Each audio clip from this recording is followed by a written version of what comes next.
వస్తున్నాయి. 5 ఏళ్ళలో కళ్యాణుడికి మన అబద్ధంగా ఉన్నాయని చెప్పేవాళ్ళు. బట్ ఈరోజు కళ్యాణుడిలో ఉండే పంటలు ఎక్కడ లేవు.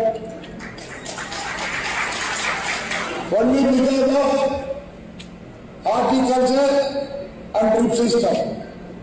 ఈ రెండు వల్లనే మనం ఈరోజు బాగున్నాం. నేను చెప్పేది ఒకటే, సార్ మాకు బనానాలో టిష్యూ కల్చర్ రోజుకి రేటు పెంచుతున్నారు. అండ్ వన్ మోర్ థింగ్, ఈ దళాలతో మాకు చాలా నష్టం వస్తుంది.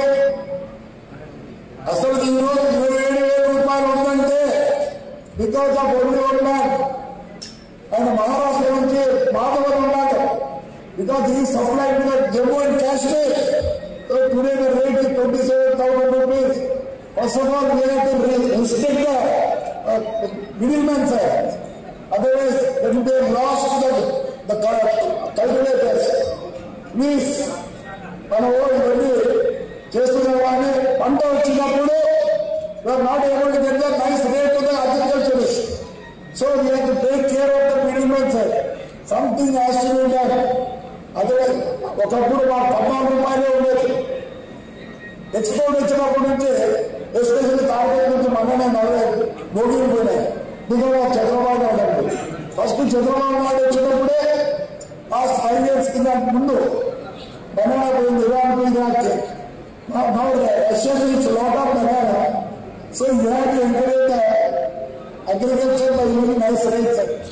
Otherwise they want to sustain the loss. This has to be taken care of itself.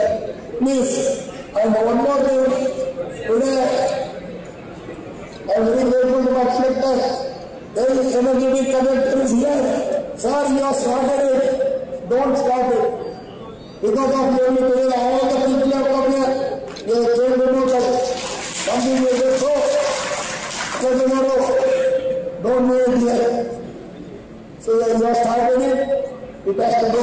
About Rajarana, you know that, I tell you. I don't know. Minister, you know, what the revenue issue is not happening in school. You know the revenue issue or not? So, thank you. I want to respect my collector. Please, sir.